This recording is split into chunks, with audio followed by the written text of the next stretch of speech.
This series is based on a true story. In the year 2019, Christine Barnett, a native of Indiana, is at the peak of her fame. She is presenting her new book on parenting. She has 3 sons, the oldest of whom, Jacob, was diagnosed with autism at an early age. Doctors said he might lose basic skills and even stop speaking. At one point, Christine was ready to believe the doctor's grim prognosis, but eventually she refused to give up and won that battle. Her speech is met with loud applause. Her son Jacob didn't just retain his ability to speak, he became a genius and began writing a dissertation on quantum gravity several years ago. The presentation is interrupted by the appearance of police officers who, right before the eyes of the stunned audience, arrest Christine for neglect of a dependent and conspiracy to commit a crime. Christine cries out in despair that she is innocent and that things are not at all the way they appear. The story then takes us back to the fall of 2010. Christine and her husband Michael are going through a rough patch. Christine now spends her free time working with troubled children, charging half as much as a regular school would. This helps her cope with the fact that she and Michael were never able to adopt a girl named Blanca. Her biological aunt had shown up at the last minute. But Christine tries to stay strong, knowing that her sons need her. Michael works a lot to support the family. He can't help but worry that 12-year-old Jacob is interested in nothing but physics. The boy behaves more like an adult than a child. Michael also doesn't like that his wife decided to donate their former foster daughter's belongings to charity without consulting him. In general, conflicts have become common in the Barnett household.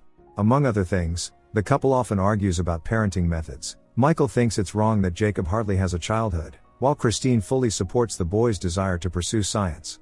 The next day, Christine calls her mother, Almeida, and shares her marital troubles. Christine is determined to make Michael happy again, while her mother believes that Michael is not the man Christine needs. He is also struggling with the fact that Blanca never became their daughter. Suddenly, Christine receives a call from the Christian shelter First Path. Sandy Mosley offers Christine guardianship of a 7-year-old girl with dwarfism from the cis, Natalia Grace. If a family isn't found for her within 24 hours, she'll be transferred to a state institution. Natalia's previous family had mistreated her. Hearing this, Christine's heart breaks. According to Child Services, Christine is the ideal candidate for adoption. Filled with enthusiasm, Christine says she needs to talk to her husband and immediately goes to his workplace. The couple has been preparing for adoption for a long time, but Michael isn't sure they can handle a child with special needs, and he fears repeating the experience with Blanca. Christine says this is their chance to fill the emptiness in their hearts. They've always wanted a daughter. But Michael remains firm. Before leaving, Christine says maybe they're not supposed to save this girl, maybe she's supposed to save them. Michael works at Walmart. All day he can't get Christine's words out of his head, and when he sees Natalia's photo, he realizes this girl needs their love. Soon the Barnetts head to South Carolina to pick up the newest member of their family. Christine asks her sons to be patient, emphasizing that Natalia is different from other children. The couple believes this is the beginning of their new happy life. Sandy Mosley welcomes the Barnetts. They want to speak with Natalia's previous family, but Sandy says that's not possible. When Natalia walks in using a walker, she smiles and asks the couple if they will be her mom and dad. They happily say yes, if she'll let them. Christine gives the girl a cute stuffed bunny. Then the couple introduces Natalia to her new brothers, Ethan, Jacob, and Wesley. Over the phone, Sandy hadn't mentioned that Natalia has difficulty walking. Of course that won't change the couple's decision, but they would have preferred to know all the details in advance. It's clear that Sandy wants to transfer guardianship as quickly as possible and is even willing to skip some formalities. The Barnetts are unpleasantly surprised when Sandy tells them they'll have to cover Natalia's previous family's insurance debt for her treatment. She's had several surgeries. The debt amounts to nearly $7,000. Michael says they don't have that kind of money. Sandy explains that in that case, Natalia will be transferred to an institution until they sort things out. In a private conversation, Michael tells his wife that they can't afford such expenses. When they once again see Natalia's innocent smile, they realize they can't just walk away. The girl already calls them mom and dad and looks at them with such love. Christine decides to allocate part of the money from her charitable foundation to cover the medical insurance debt. After all, this way she's saving the life of a child with disabilities. Michael fully supports the idea, and the family heads to an open-air cafe. Natalia seems wise beyond her years. Watching their sons play on the beach, the couple feels their hearts fill with joy. Natalia says she wants to go to the beach too. Christine tells her new daughter they'll carry her there as soon as they finish eating. At that moment, the girl's tone abruptly changes. In a burst of anger, Natalia even breaks a plate, and then suddenly dashes off, limping slightly, running toward the boys. On the plane, the couple discusses what happened. Christine assures her husband that Natalia isn't faking her condition. She does not know how to walk, It's just difficult for her, which is common with dwarfism. Upon returning to Indiana, the couple shows their adoptive daughter her new room. But the girl expresses disappointment, saying she doesn't like anything soft or girly, she likes black and rock and roll. Michael suggests that they could redecorate the room together later, however she wants. The following week, Christine's Center for Children with Autism is scheduled to open, and she's been invited to give an interview. Michael is very proud of his wife. It's Natalia's first dinner and first evening with the new family. The couple tries to make her feel as comfortable as possible, but when Christine draws a bath for her, Natalia reacts aggressively, saying that Christine isn't her real mom and has no right to tell her what to do. Summoning all her patience, Christine tries to explain that taking a bath is necessary, but the girl forcefully shoves her. A few seconds later, Natalia starts repeating "I'm sorry" and hugs Christine. When Natalia finally falls asleep, Michael tells his wife how sorry he is that the first day didn't go well, but he's confident things will get better. Christine shares his optimism, believing that their love is all Natalia really needs. The next morning, the girl doesn't react at all when Christine says good morning. Jacob notices some creepy drawings on the windows. It's obvious Natalia is the one who did them. Christine scolds her adoptive daughter, explaining that the house needs to be kept in order. Michael comes to the girl's defense, convinced she didn't mean any harm. Jacob steps in, demanding that everyone stop fighting. Their arguing is interfering with his studies. Looking at Christine, Natalia gives a smug smile. All day long, Natalia deliberately gets on Christine's nerves, giving her a pounding headache. Meanwhile, Michael's co-workers throw him a dad-themed party.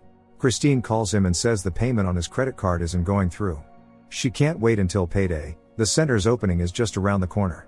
How is she supposed to explain the absence of sports equipment if it was part of the grant? Michael feels bad, but there's nothing he can do. Christine's friend Valika is happy to help. Christine doesn't mention Natalia's strange behavior, she only says what a sweet and kind girl she is. She also expresses confusion about why Natalia's previous family gave her up. Valika, being the mother of an adopted son herself, understands how difficult it can be. It takes time to connect with a child. Her words give Christine some hope, even though she doesn't say anything about her own problems out loud. That evening, Christine enthusiastically prepares dinner for Michael's return from work. But she senses that Jacob is upset. The boy admits that the changes in the family are hard for him. Christine knows her son will be okay, he's much more mature than his age suggests. And right now she really needs his help and support. The day of the center's opening arrives. Christine has always felt that her calling was to help children, and today is an important day for her. She's simultaneously preparing lunch for the reception and rehearsing her speech. Natalia walks into the kitchen and grumbles that she won't wear the stupid pink dress Christine gave her. Christine doesn't have time to argue, she's already nervous about the upcoming event. Suddenly Natalia says she wants to chop vegetables for the salad. When Christine tries to take the knife away, the girl becomes even more aggressive. When Michael walks in, Natalia says that mommy yelled at her and runs off crying. Christine tries to explain to her husband what happened and how frightened she is. The first guests arrive earlier than expected, which causes Christine to panic. She's behind on everything. Michael encourages her, saying she'll handle it all. Christine knows the event has to go perfectly. Michael's first priority is to check on Natalia. She asks if they're going to send her back to the shelter like the previous family did. Michael tells her they would never do that. In their family, love is unconditional, no matter who you are. All the donors are impressed by Christine's reception and her commitment to helping children. During her speech, Natalia walks onto the stage in that pink dress and begins acting like a well-behaved daughter. Christine and Natalia hug, melting the hearts of the audience. That evening, after the event has ended, Christine thanks her husband for his unwavering support. It seems they've overcome the crisis in their marriage, and only good things lie ahead. At night, Natalia walks into their bedroom holding a knife. Frightened Christine reaches out to wake her husband, but Natalia quickly leaves.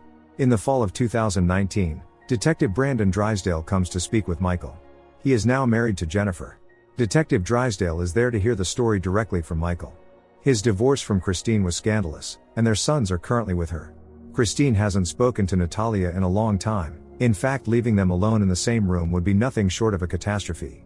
According to Michael, Christine is a psychopathic rescuer type who takes credit for the achievements of any child she's ever worked with.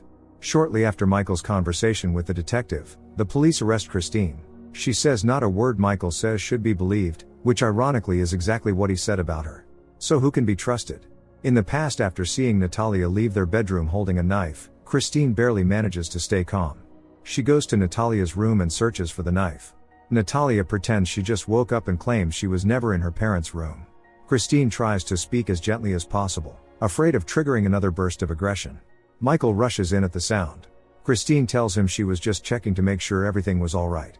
Michael starts to think Christine might be mentally unstable. Natalia always behaves like an angel in his presence, which only makes Christine seem more unstable in his eyes. In a panic, Christine goes to the kitchen to check that all the knives are in place. Maybe she really is going crazy? Michael assures her it was just a nightmare and that she's simply exhausted. But Christine feels there's no real connection between her and Natalia. It was different with the other children. Michael believes Natalia just needs time, maybe her past experiences have made it hard for her to trust people. The next morning, Christine is getting ready to enroll Natalia in school and take Jacob to a university interview. Despite his young age, he's been invited to Princeton. All morning Ethan can't find his favorite toy cow. Natalia refuses to wear the clothes Christine picked out for her. She wants Michael to take her to school, but he has to go to work.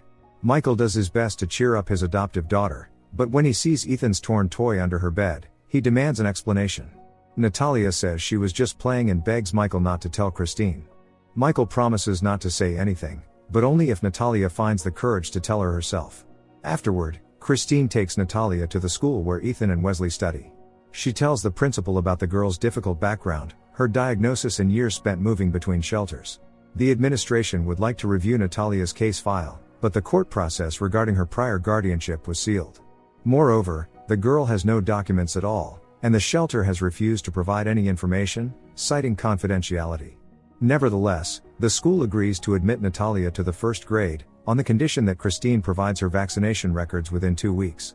At work, Michael gets a call from his wife. She says all of Natalia's vaccination dates have been erased for some reason. Christine also finds it strange that the paperwork came from New Jersey, even though they adopted Natalia in South Carolina. Why would the previous family transport the girl from one state to another just to give her up? Michael doesn't share his wife's concerns, convinced there's nothing to worry about. Christine stops by her center to make sure everything is running smoothly. Valika is actively involved. An article about Christine and her volunteer work is coming out soon. Christine tries calling the shelter they adopted Natalia from, but the number is no longer in service. When she Googles the name of the shelter, she finds a very low rating and terrible reviews. After that, Christine leaves Sandy a voicemail asking her to call back. During Jacob's interview at Princeton, Sandy finally returns Christine's call and advises her to stop asking questions and never to call this number again. Jacob is accepted directly into the university's second year. Christine is proud of her son, but her joy is interrupted by an urgent call from the school. Natalia hit several classmates with her walker. Christine insists that Natalia has no behavioral issues and that the other kids must have provoked her. But the principal remains unconvinced and suspends Natalia from classes until Christine provides all the necessary documentation. On the way home, Christine tries to talk to Natalia about what happened at school and what her life was like with her previous family. The girl snaps back, saying she doesn't have to tell her anything. At one point Natalia opens the car door while it's still moving. Christine hits the brakes and yells at her adoptive daughter, demanding that she never do anything like that again. Later, digging through the internet, Christine discovers that the very same adoption agency First Path is being sued for document forgery. Christine decides to write a message to a woman who also had a bad experience with First Path.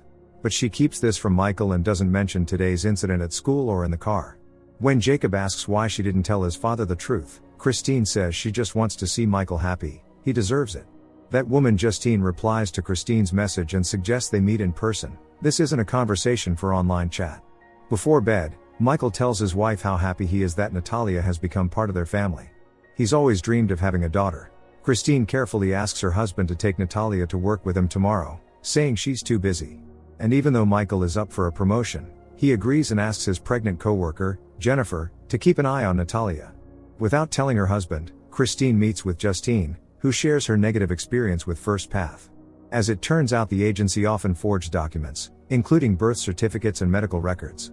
Justine and her husband, along with several others, filed a class action lawsuit against the agency. Michael is very anxious about his upcoming meeting with management. He's worked so hard for this promotion. Following Justine's advice, Christine contacts Child Protective Services. The social worker reassures her that Natalia is just a regular girl with a difficult past. Often mothers give up children like her right at the hospital. That's likely what happened with Natalia. Christine seems comforted by these words, but the social worker refuses to provide any personal information about Natalia, citing confidentiality laws. At the very least, the issue with the documents is finally resolved. Michael enthusiastically shares his sales boosting strategy with the store manager, but instead of the promotion he was hoping for, he receives devastating news: the store is closing, and after a big clearance sale, the entire staff will be laid off. On the way home, Michael blasts loud music in an attempt to drown out his overwhelming anger. He also asks Natalia not to tell her mom about the layoff just yet. He'll do it himself when the time is right. Natalia promises to keep quiet. At home, Christine shares some good news: the paperwork is finally sorted out, so Natalia will be able to return to school soon. Natalia reacts aggressively, screaming that she doesn't want to go to school, she wants to go to work with Daddy. She lies and says he got a promotion. Michael is so caught off guard that he doesn't find the courage to tell his wife the truth. The next morning Christine is awakened by a call from Valika. She says the article about Jacob, the young genius, made the front page. The couple is extremely proud of their son, but Christine is slightly disappointed that her autism center only got one line in the entire piece. Valika reassures her, saying it's still great publicity for the center. Christine runs to Jacob's room to congratulate him, when suddenly Ethan screams, someone has scattered thumbtacks on the porch, and he got hurt. Christine has no doubt that Natalia is behind it. The Barnetts are visited by Christine's mother, who treats Natalia's behavior as nothing more than childish mischief, just like Michael does. They're both convinced that Christine is as always overreacting and seeing things that aren't there. Noticing that one of the kitchen knives is missing, Christine rushes to Natalia's room and starts tearing through her belongings. Under Natalia's bed, Christine finds Ethan's torn toy and the knife.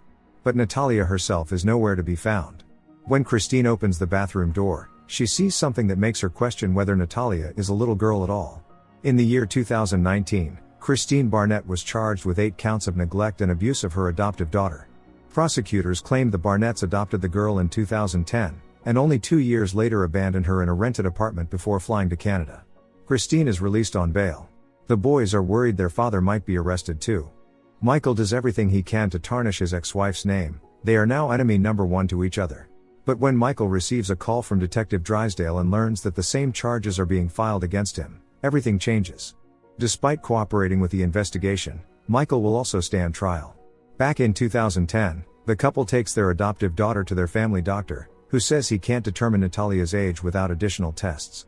Dr. Lawrence recommends a hormone analysis. Michael tells his wife they can't afford it right now. She reminds him about his promotion. Michael has no counterargument. Dr. Lawrence is surprised to hear the couple paid the adoption agency $7,000 for Natalia's surgeries, since judging by the lack of scars, she has never had any. In fact, she still needs surgery. The couple realizes they've been deceived by the adoption agency in what appears to be an elaborate scam. That's when Christine admits to her husband that a class action lawsuit has been filed against First Path. The agency is being accused of forging documents and other horrific things. Michael doesn't understand why she didn't tell him earlier. Christine says she just wanted to protect him. He would have been devastated to learn that Natalia might be taken away from them. Their argument is interrupted by the doctor, who says he shares Christine's concerns and is ready to issue a referral for full medical evaluation. Now Natalia will have to see every possible specialist. The girl doesn't like it, but Christine is no longer willing to tiptoe around her. All the doctors unanimously agree that Natalia needs surgery. 3 months later, Natalia's behavior has deteriorated even more. Eventually the couple turns to a psychologist, Dr. Birch, hoping that professional help might finally determine Natalia's true age. Dr. Birch says that if Natalia is legally an adult, her behavior shows signs of sociopathy. But if she's still a child, then she might suffer from reactive attachment disorder, a condition common among children abandoned at birth. The psychologist recommends that the couple treat Natalia like a newborn, a method known as reattachment therapy. Michael finds it logical, while Christine thinks it's complete nonsense. Christine's mother shares her daughter's opinion and offers to help. Almeida also believes Christine should first bring order to her family before focusing on business. But Christine insists she can manage both. Natalia refuses to eat baby food from a spoon, let alone a bottle, screaming that she's not a baby. Michael, however, doesn't give up. He firmly believes in Dr. Birch's method. Christine, on the other hand, is convinced they didn't adopt a little girl, and that Natalia is not who she claims to be. At the store's warehouse, clearance of the remaining inventory is in full swing. Michael tries to convince the manager not to rush the store's closure, but the manager insists that Michael and his team vacate the premises by the end of the day. Christine tries to figure out what to do when confronted with a falsified age, and how to verify the authenticity of a birth certificate. Exercising the right to freedom of information, she submits a request through the official website. Later, while cleaning, Christine finds a pair of bloody socks in the closet, and everything becomes clear. That same day, The school principal tells Christine that Natalia's behavior has significantly improved, but he's concerned by the fact that she avoids her peers and prefers to eat lunch with the teachers. Christine tells Valika about being invited to give an interview for the local TV station. Meanwhile, Michael is rehearsing the speech he plans to give his wife, not knowing how to tell her about his job loss. It's been 3 months, today is the final day, and he still hasn't found the courage. Jennifer advises him to buy flowers, go home and just tell Christine the truth. More than anything, Michael fears disappointing Christine, but Jennifer knows from painful personal experience that there is no greater disappointment for a woman than being lied to by her husband. Christine tries to talk to Natalia about what she found in the closet. While Michael is preparing for the difficult conversation ahead, Natalia suddenly attacks Christine from behind in a fit of rage, and they nearly crash the car. Christine barely manages to brake in time. Michael runs up to the car, alarmed. Pretending to cry, Natalia hugs her adoptive father and tells him that mommy was very angry with her, and that only he truly understands her. Christine says she's had enough and goes to Valika's, where for the first time she shares her suspicions about Natalia's true age. The worst part is that Michael hasn't noticed a thing. Valika suggests Christine check out a popular website about child and adolescent psychology. Christine gives the local TV channel interview alongside Jacob. She tells the story of how all the doctors once said Jacob would never even speak, but she proved them wrong. Later, while Christine is preparing dinner, Jacob comes up to her and says he no longer wants to take part in any interviews. He's tired of all of it. Michael and Natalia return home. Losing her patience, Christine asks her husband to stop indulging their adoptive daughter's manipulations and insists that Natalia stop pretending to be a child. But Natalia continues pushing Christine's buttons, causing Michael to question his wife's sanity. Christine declares she's done playing these games and walks away. Later, Christine tells Natalia that from now on, she will have to earn every privilege through good behavior and helping around the house. Today that means cleaning the kitchen. Any disobedience will have consequences. Unaware that Christine is recording her, Natalia says she's not afraid of her. She also says that Michael lost his job and that the store was closed. At first Christine thinks Natalia is lying, but after looking it up online, she confirms that Natalia was telling the truth. Michael comes home, but Christine doesn't have a chance to say anything because he hands her a letter from security services. And now Christine has a bigger problem than just her husband's lie. While cleaning, Natalia sprays cleaning solution into Christine's coffee but insists it was an accident. Christine is convinced that Natalia tried to poison her. Michael defends his adoptive daughter, telling Christine she's lost her mind. That's when Christine shows him Natalia's documents, sent from security services. The photo on the birth certificate doesn't match Natalia's appearance, which means she stole someone else's identity. Natalia denies everything, having completely won Michael's trust. Soon after, the couple, despite Christine's promise to Jacob, travels to New York for another interview. Christine intentionally keeps quiet about knowing Michael was fired and starts spending more and more money, provoking him. Christine visits the address listed on Natalia's birth certificate, where the former adoptive mother lives. At first the woman refuses to speak, but eventually, despite her fear, she agrees. Christine only wants to know who Natalia really is. The woman says Natalia nearly destroyed her family and manipulated them the entire time. Later, Christine tells her husband that Natalia used the shelter to get money, supposedly for surgery, but in reality for herself. She's an adult and clearly knows what she's doing. But Michael continues to deny the obvious, convinced that his wife has mental issues. Unable to hold back anymore, Christine reveals that she knows about his job loss, and that it was Natalia who told her.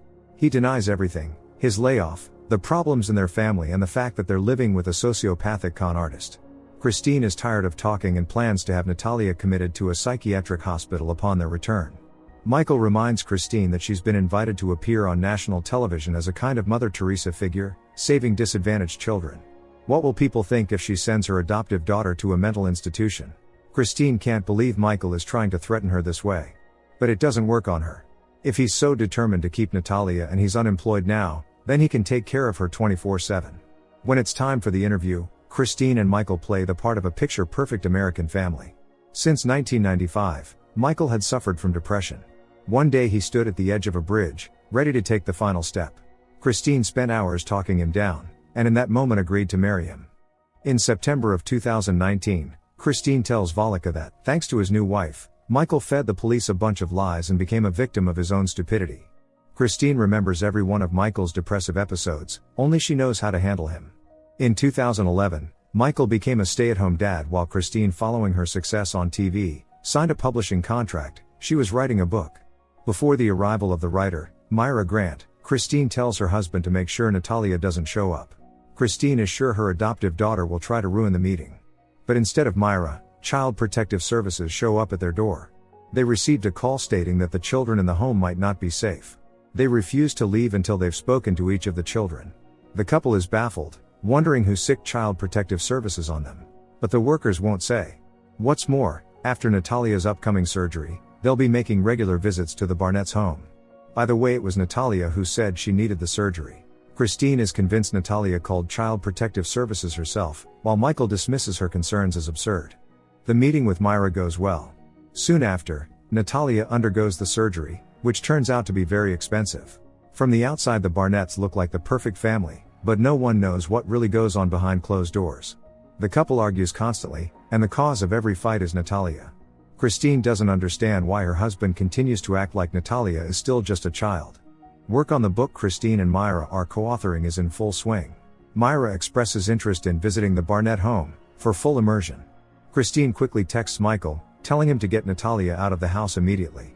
When they return, Christine keeps praising her husband to Myra, talking non-stop about how lucky she is and how happy their marriage is. Suddenly frightened Jacob runs in and tells his mother she needs to see something. They all rush outside and see Natalia throwing Wesley's toys onto the road. It turns out Michael wasn't watching Natalia. Christine didn't want Myra or anyone to see Natalia, but now it's too late. She begs Myra not to mention Natalia in the book. She worries that it might discourage, rather than inspire, people considering adopting children with disabilities. 2 years have passed since Natalia began living with the Barnetts, and Christine is done. She tells her husband she's taking the boys and leaving. Natalia is a danger to them, and she belongs in an institution. Michael argues that you can't just abandon people because they've suffered. But Christine is resolute. She takes the boys and moves in with her mother, while Michael is left alone with Natalia. He's convinced his wife will be back soon. To cope with everything, Michael resumes his medication. He misses Christine, but she's ignoring his calls. Michael leaves her a voicemail, saying he has a job interview tomorrow. He also says he can't find his lucky tie, the one from their wedding. Hearing this, Christine can't help but smile. Meanwhile, Michael tries to pull himself together. He asks Natalia to promise that she won't act out tomorrow when he has his interview. The next day, Michael begins the video interview, when suddenly the doorbell rings. He has to interrupt the call and is shocked to find a police officer at the door. It turns out Natalia called 911 because she wanted pizza. Confused, Michael explains to the officer that his wife recently left him, and now he's a single father. It hasn't been easy. The officer advises Michael to get his life in order, then leaves. Of course, Michael blows the interview. He demands an explanation from Natalia. She says she was just bored. Michael realizes his wife was right all along. Natalia was the one who called Child Protective Services last time. And without a job, he won't be able to get his family back. Natalia says she doesn't care and that she doesn't want the others to come back. In that moment, the full horror of the situation finally hits Michael. Almeida tells her daughter that Michael is weak, which is why Natalia found ways to manipulate him. But Christine says it's not her mother's place to judge. Christine had a difficult childhood. Her father suffered from a mental illness and was often violent. She still holds resentment toward her mother, who tried to preserve the family at all costs instead of divorcing, forcing her daughter to suffer. Suddenly, Michael and Natalia show up. Christine asks Natalia directly what she wants. Money? Why does she keep tormenting their family? The boys ignore their father and don't even hug him. Suddenly, Christine starts screaming for help. Natalia shoved her straight into the electric fence. They even had to call an ambulance. Christine can't understand what else needs to happen for her husband to believe her. Does someone have to die? Through tears, Michael tells Christine he believes her. He just wanted to keep the family together and didn't want to admit that Natalia is a dangerous psychopath. Christine agrees to return home with the boys under one condition. Michael must take Natalia to a children's home right away.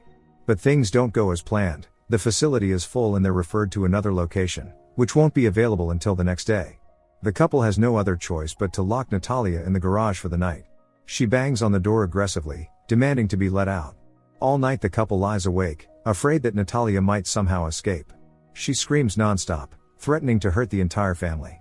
Christine asks her husband to go calm Natalia down before the neighbors hear. Suddenly the lights go out. Maybe it's because of the storm. Jacob finds it suspicious that Natalia suddenly went quiet. Then the doorbell rings. It's the police.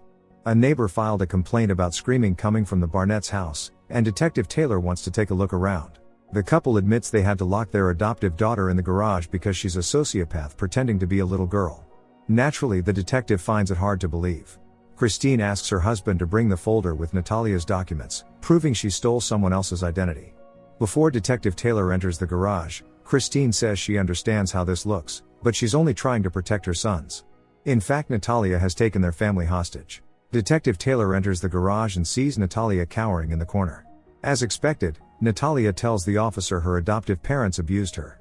But after reviewing the documents, the detective becomes convinced that Natalia isn't who she claims to be.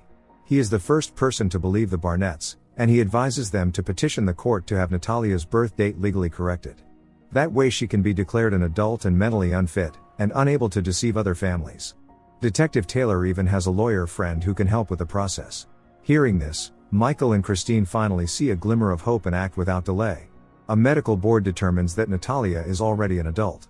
The Barnetts file a petition in court, which is ultimately approved.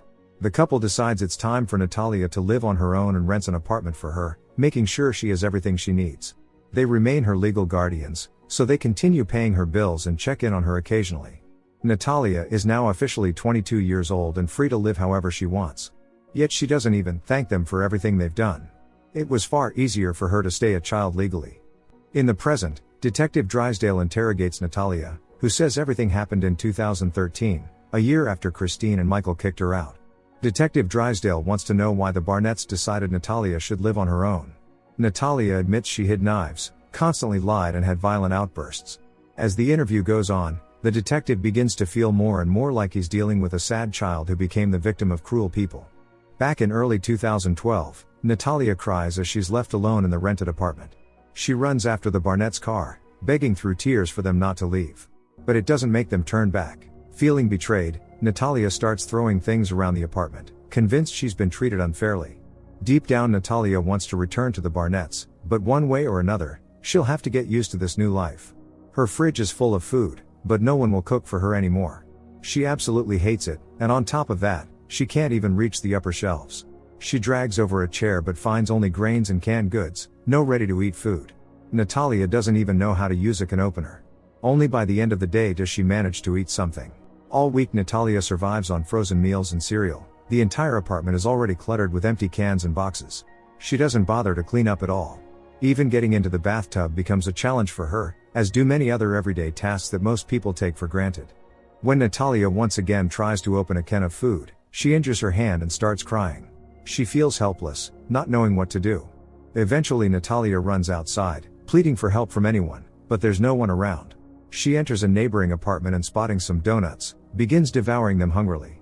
The owner of the apartment, an elderly woman named JJ, mistakes Natalia for a child and asks where her mother is.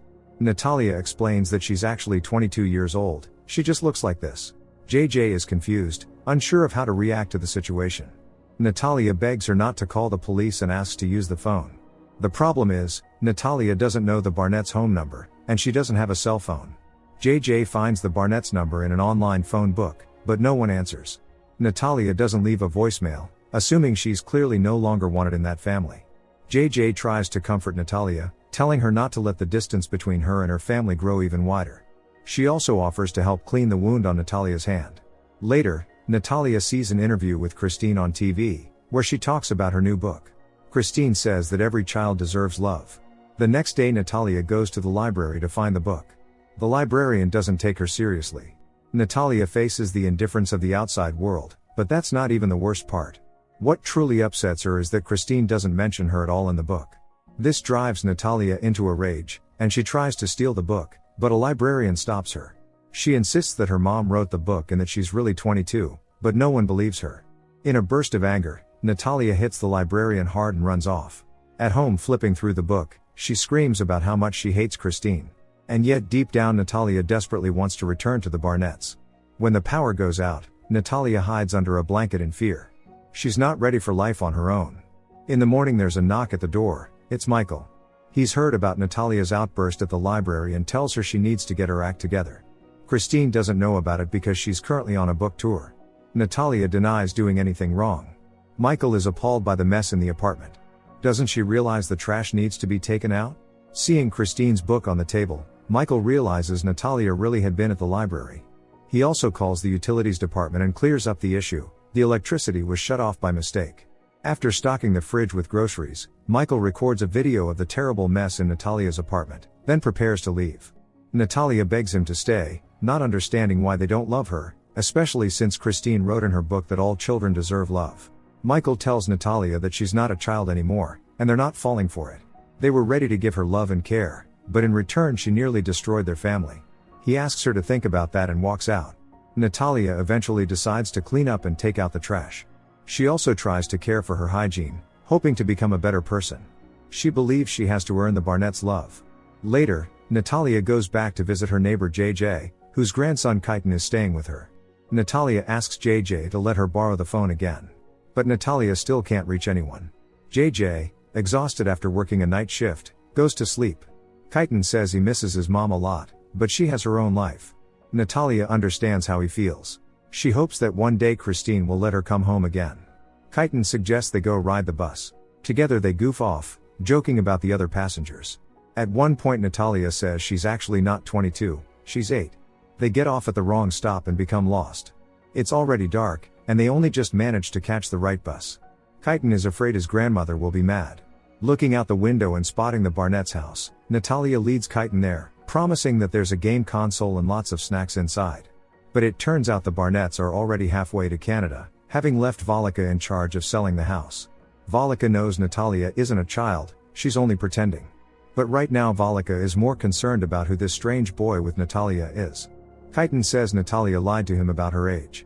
Volika promises to take him home safely. She also says that Christine was too kind to Natalia, a pathological liar. JJ nearly went crazy looking for her grandson and yells at Natalia never to show up at her house again. Natalia desperately wants to be good so she can be with her family again. But she doesn't know how. One morning, Natalia wakes up and can't believe her eyes when she sees Christine. It turns out that the landlord evicted Natalia, and Christine returned to Indiana to relocate her into a new apartment. Natalia also needs to attend school and earn a diploma so the Barnetts can stop supporting her financially. It took great effort for Christine to convince JJ not to call the police. But this is the last thing she will ever do for Natalia. Before leaving, Christine tells Natalia that no one will ever love her because she's a liar, and nothing she says can be trusted. Natalia repeats that she will change and become good, but Christine doesn't believe her. Later during her school assessment, Natalia writes an essay titled, "Who Am I?" but finds herself lost trying to answer that question. In 2011, when Natalia was still living with the Barnetts, Christine openly expressed frustration about Natalia's lack of feminine hygiene. Back in 2013 during her interrogation, Natalia claims that Christine was often cruel. Detective Drysdale asks Natalia to elaborate. It seems even she is confused about what's true and what's not anymore. In April 2013, Natalia writes in her essay that she's an alcoholic. Natalia struggles to make friends at this school because all of her classmates are much older than she is. She constantly remembers Christine's threats to send her to a group home if there was even one more complaint. Natalia knows that no one really cares about her, that's what adult life is like. Getting around without a walker is difficult for Natalia, and one day she injures her leg. A passing woman stops and offers her a band-aid and a ride. Natalia says she's 22, but the woman doesn't believe her. Eventually Natalia agrees to take the ride. The woman introduces herself as Cynthia Mans. Natalia tries to stay calm and be as polite as possible. Cynthia is the first person in a long time to show compassion toward Natalia. Cynthia still can't believe the girl is actually an adult. Natalia assures her that she's capable of living on her own and that her family calls her every day to check in. After dropping her off, Cynthia sees how hard it is for Natalia to walk and offers to help again. Natalia insists she's fine, afraid Cynthia will report something to Christine. Under the pretext of needing the bathroom, Cynthia enters Natalia's apartment. Natalia is embarrassed by the mess. Seeing the phone is disconnected, Cynthia realizes Natalia lied about talking to her family every day. Cynthia also checks the fridge and suggests they go to the supermarket together. Natalia awkwardly says she has no money, only a food stamp card, but Cynthia encourages her not to feel ashamed, many people use them. Natalia finds it unusual for someone to be so kind to her, especially after Christine told her she didn't deserve anything good. They go to the supermarket together. Cynthia shares that she has 7 children, most of them adopted. According to her, motherhood is her divine calling. When Cynthia invites Natalia to dinner, Natalia hesitates, afraid that Christine will find out. Cynthia promises to drive her home afterward, but says it's only fair if Natalia pays for the groceries since they'll all be eating. Shyly, Natalia pulls out her food stamp card. The girl gets nervous when instead of going to a house, Cynthia brings her to a church. Cynthia says it's her husband's church, attached to their home. The house is full of kids, and Cynthia introduces Natalia to all of them as her new friend. One boy says Natalia smells bad. The kids haven't seen so much food in a while. Cynthia invites Natalia to help her prepare dinner. Soon Cynthia's husband Antoine, a pastor, joins them for dinner. He asks everyone to hold hands and say grace. Then he jokes that they must have won the lottery, because how else would they have gotten so much food? When people ask about her age, Natalia always answers the way Christine told her to. After dinner, Cynthia invites her to stay for a movie. Natalia politely declines, but Cynthia insists, promising to drive her home afterward. The sight of a happy family makes Natalia smile, and she doesn't notice when she dozes off. When she wakes up, she hears Cynthia and Antoine talking. They don't believe she's 22, even though that's what her ID says. Cynthia also senses that Natalia is deeply afraid of her mother. The man's family is going through tough times, and maybe the Lord sent them Natalia. After all, she did pay for the groceries. In the morning, Cynthia wakes Natalia and says it's time for church. Natalia says she needs to go home, but Cynthia tells her that can wait. Natalia attends church with Cynthia's family. Antoine addresses the congregation, saying that everyone deserves God's kingdom. Instead of taking Natalia home, Cynthia takes her to the hospital.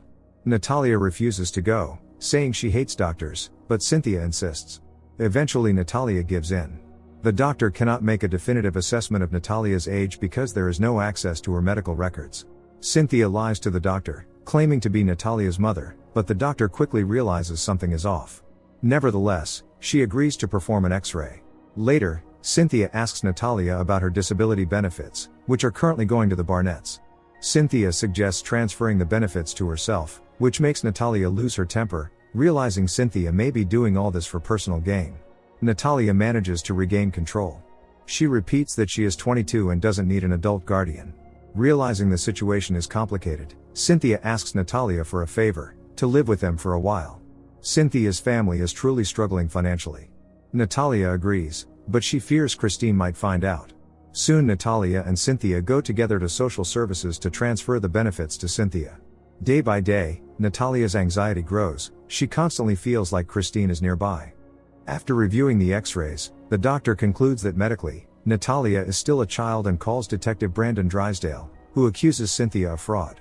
This isn't the first time Cynthia has taken in disabled individuals for their benefits. Cynthia Mans denies everything, insisting she only wants to help this poor girl. Detective Drysdale asks Natalia to be honest about who left her in that apartment. In a panic, Natalia says she's 22 and has a mental disorder, but no one believes her. Brandon tries to calm Natalia down, but she keeps repeating that it's all her fault.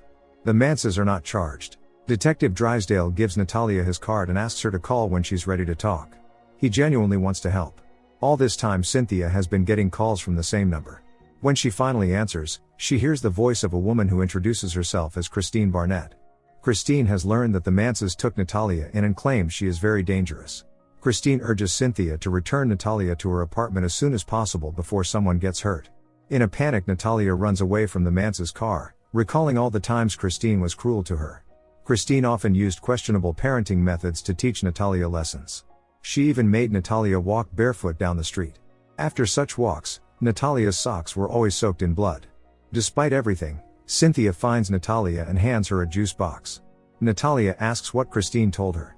Cynthia replies that Christine said a lot, like how Natalia tried to hurt them and even tried to steal her husband.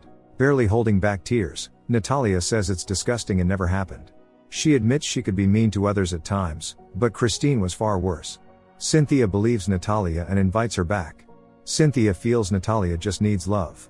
All her foster families abandoned her, but Cynthia says she would never do that. Crying, Natalia hugs Cynthia. Now Natalia feels like part of a family, but she can't shake the thought of calling Detective Drysdale. In September 2012, while staying in a psychiatric hospital, Natalia tells her roommate about a sad girl named Oksana whose mother died. Oksana's father married another woman, and soon the stepmother decided to kick the girl out. The girl moved into an old house in the woods where ghosts lived. The fun is interrupted by a nurse who says that documents have arrived stating Natalia is much older and she's being moved to the adult wing. Natalia does not want to be in the adult ward, especially not in a psychiatric facility. The nurse warns her to behave or she'll be restrained. Things work differently in the adult wing. Telling this during questioning with Cynthia present, Natalia cries. Cynthia finds the whole situation outrageous. It's clear Natalia is still a child. Detective Drysdale promises to look into it and suggests challenging Natalia's age in court. In his opinion, the Barnetts are criminals who left their adopted daughter in danger. Natalia desperately wishes to be declared a child again. In 2014, the Barnetts have been living in Canada for almost a year. On Valentine's Day, Michael is making pancakes. Life seems to have returned to normal without Natalia. By this point, Jacob has finished his first year of college, and Christine is traveling the world speaking about autism, while Michael has taken on all the household duties. The couple tries not to think about the dark period when Natalia was in their lives, until they receive a court summons. The letter states that Natalia might once again be declared a child. Christine and Michael reassure themselves that as Natalia's legal guardians, they can reject the motion. But Christine has to leave for Vancouver, so she asks Michael to handle it on his own. Michael often feels alone in the marriage, while his wife's career is soaring. He hopes one court filing will settle it, but the summonses keep coming. This continues for 3 years. The family caring for Natalia is determined to overturn the court ruling. In August 2017, the Barnetts learn that the Manses want to adopt Natalia. Michael thinks it's their chance to finally be free, but Christine sees the danger. If the court rules Natalia is a minor again, both she and Michael could be charged with child endangerment. Christine plans to call Valika's lawyer. Back in Indiana, Michael feels like he can finally breathe freely. Only now does he realize how lonely he was in Canada. But his mood is dampened when attorney Terence Kinnard tells him that by ignoring the summonses, they've worsened their situation. Michael explains that they have the medical commission's findings verifying Natalia's real age. That should be enough to prove she's not a child. When Michael sees the revealing photos Christine sent to his phone, clearly not meant for him, he feels sick from the stress. Michael's whole world collapses. Could his wife really be unfaithful? Michael struggles to bring himself to call her, even though he knows the conversation is inevitable. But Christine calls him first, furious that he broke into her phone. Michael demands to know who the pictures were for. Christine insists they were just pictures and that she never intended to send them to anyone. Of course, Michael doesn't believe her. But Christine doesn't care. She says Michael won't survive without her anyway. He doesn't make enough to support himself, let alone a family. Michael doesn't understand why in that case Christine is still with him. She falls silent, unsure of what to say. Michael hangs up and heads to the nearest bar, where he unexpectedly runs into Jennifer, a former colleague he hasn't seen in 6 years. Michael can't believe so much time has passed. Seeing that he's upset, Jennifer offers him a drink. Under the influence of alcohol, Michael pours out everything that's been weighing on him. Jennifer admits she never liked Christine, not because of who she is, but because Jennifer has been in love with Michael for a long time. Meanwhile, Natalia, still living with the man's family, is preparing a speech for the upcoming hearing, where she plans to claim that her real age is 13 and that she's been forced to lie about her age for the past 5 years. Natalia is very anxious about the hearing. Cynthia reassures her, reminding her that the Barnetts won't even be there, their attorney will speak on their behalf. The time comes for the preliminary hearing. Despite Terence Kinnard's arguments, the judge cannot overturn the previous court ruling without solid evidence that it was made in error. The attorney gives the floor to Stephen Lawrence, the Barnetts' family doctor, who originally concluded that Natalia was older than she claimed. In court, Dr. Lawrence also insists that Natalia is mentally ill and that the Barnetts were victims of her deception. Kinnard objects, presenting the judge with a report from another doctor stating that Natalia is still a child. Unexpectedly, Michael shows up at the courthouse, even though he hadn't planned to. He asks to speak, and the judge allows it. Michael declares that he and Christine intend to remain Natalia's legal guardians to protect other families from her. It's Natalia's turn to testify, but the judge says it won't be necessary. He has no intention of appointing new guardians for Natalia and agrees with Kinnard's conclusion that she is a fraud and mentally unstable. The court also sees no grounds to grant the motion to change her age. Natalia has nothing to say in response. Detective Drysdale disagrees with the court's decision, calling it a blatant injustice. But the Manses have no intention of filing another motion because the legal battle is taking a toll on Natalia's mental health. Brandon tried to respect their decision, but when he and his wife adopted a little girl named Mal, it brought him back to the case. He became determined to prove the Barnetts' guilt, and he found something interesting in Natalia's psychiatric records. In the summer of 2019, Drysdale decides to speak with Dr. Stephen Lawrence, who now oddly claims he had nothing to do with Natalia's age change. When Drysdale shows him a discharge summary from the psychiatric clinic stating that Natalia is completely healthy, Lawrence grows visibly nervous. He insists he only saw Natalia once and based his conclusion on the opinions of colleagues who actually examined her. Drysdale asks Dr. Lawrence to provide the names of all the specialists who were part of the medical board. This time they all state unanimously that Natalia is a child and that dwarfism can affect hormone levels. It's clear that Lawrence falsified the board's report at the Barnetts' request. Drysdale is convinced of it. The district attorney can't justify spending public funds on a case that may not be winnable, but still allows Drysdale to speak with Michael. Michael claims that Natalia always behaved normally when Christine wasn't around. According to him, Christine uses her reputation to serve her own interests. When Drysdale hears that Christine used to hit Natalia, he no longer has any doubts. Natalia is the victim in this situation. Michael claims that Christine was obsessed with proving that Natalia was an adult. Seeing this as an opportunity to gain full custody of the boys, Michael is willing to testify against Christine and admit in court that Natalia is a child. However, Jennifer doesn't share her husband's enthusiasm, as if Natalia is declared a child, Michael will be accused alongside Christine of abuse. In court, Christine doesn't plead guilty and can't understand how Michael could be such an idiot to confess to something that never happened just to spite her.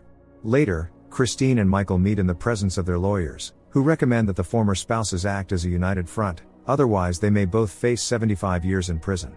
People love good American families, so their divorce should remain private. Jennifer doesn't like it, but Michael understands that Christine is right. They must team up, if only for the sake of their sons. The lawyers have a video where Natalia tells her crazy version of events, so the defense needs to make their version even louder. In February of 2020, the Manses and Natalia give an interview. Natalia claims that Christine threatened her and forced everyone to lie about her age.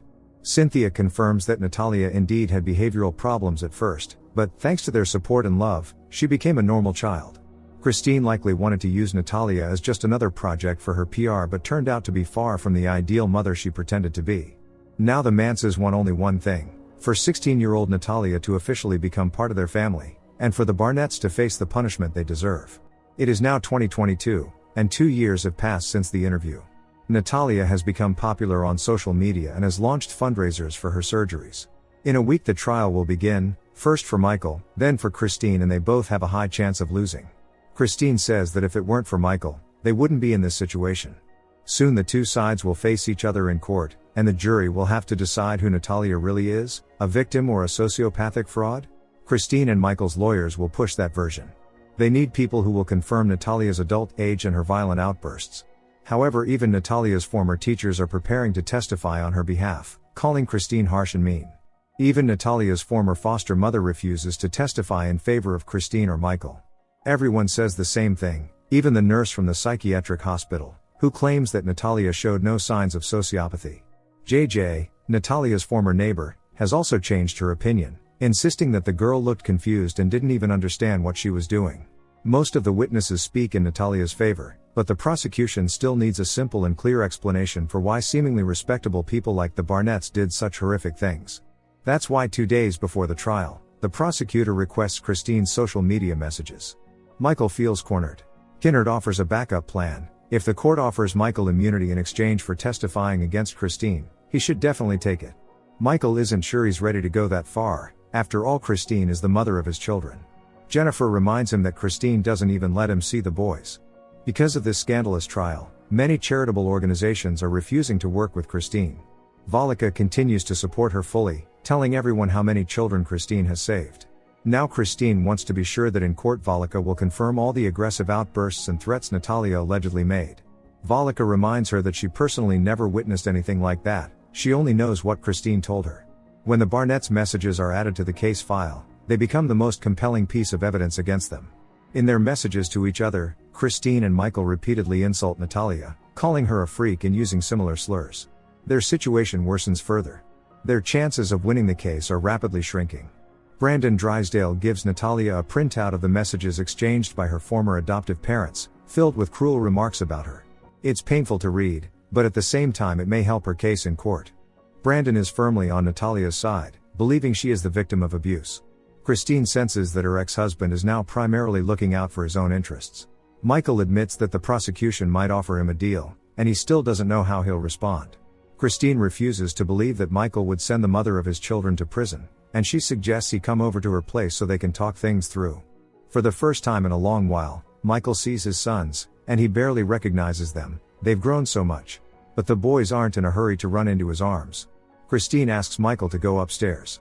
There, he overhears the boys complaining about his presence, because Christine had told them he used to hit her. Michael starts to doubt whether everything Natalia said was a lie. Could she really have made it all up? He begins to realize that he may have been a victim of Christine's manipulation all these years, and suddenly he has a panic attack. Only Christine knows how to calm Michael down. She tells him that Natalia lied and was dangerous, and that now she's just trying to manipulate him again to get what she wants. Michael no longer knows what's true and what's not. Christine keeps insisting that they're not enemies and that everything they did was to protect their family.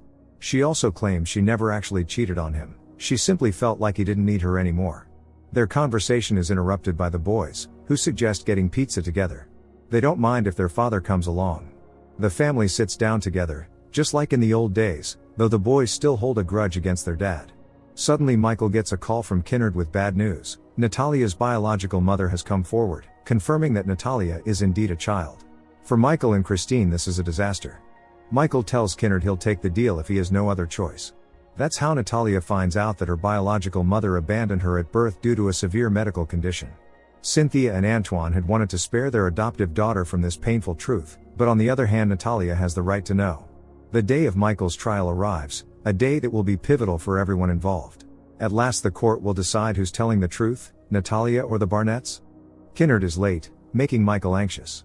But eventually Kinnard appears with a folder in hand. The Manses' attorney requests a postponement to allow time for a DNA analysis that would prove Natalia was born in 2003. Kinnard objects, pointing out that the Manses had the chance to contest Natalia's age back in 2017 but chose not to. The court therefore denies the motion to have Natalia recognized as a child, but the other charges remain. No one saw this outcome coming.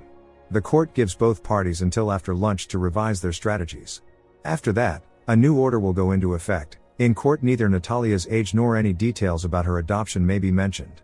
The prosecution scrambles to form a new strategy. At this point the only charge they can pursue is that the Barnetts abandoned a disabled adult and left her in danger. The court session resumes. Michael pleads not guilty. The jury must now decide whether Natalia was capable of living independently. However, since it is now forbidden to mention that Natalia is a child, all witness testimonies are ruled inadmissible. To the court, Natalia is a person born in 1989. The jury returns a verdict, finding Michael not guilty on all counts. Later, Natalia accuses Cynthia of refusing to file an appeal in 2017, even though she had the chance. Now Natalia is officially 33. She yells at Cynthia, saying she's just like Christine, or maybe even worse. To her, Natalia was just a project to make herself feel better. Cynthia knows these are words said in anger, and it doesn't make her love Natalia any less. But Natalia insists that she is a grown woman now and that only she gets to decide what to do with her own life. Christine is happy that it's all over and intends to go back to saving children. However, the public now sees her as a monster. Even Volika has started to doubt Christine's side of the story, because it's impossible not to notice how much taller Natalia has grown and how she now looks like a young woman. What if Christine was wrong? To be honest, not a single witness had testified in her favor. Christine never expected betrayal from Volika of all people. When Michael sees Natalia at his doorstep, he's completely stunned. Natalia asks for just a minute to talk. She wants to know if he truly knew she was a child all along. Michael says that both of them were victims of Christine's manipulation for all those years. They were in the same boat. But Natalia still doesn't understand how Michael could have known the truth and still done nothing. Jacob remembers how his mother treated Natalia cruelly, and now he doesn't know how to live with that. Christine tells him to stop talking about it. The trial is over. Natalia asks Michael why they adopted her in the first place. Michael replies that he always dreamed of having a daughter. And he truly believes he did everything he could to protect Natalia. But she doesn't want to hear excuses, she just wants him to admit what he did. Christine and Jacob suddenly show up and are shocked to see Michael and Natalia together. Christine is out of money and doesn't even have a place to sleep. But Michael refuses to let his ex-wife stay with him and Jennifer. Jacob sees this as a chance to ask Natalia for forgiveness.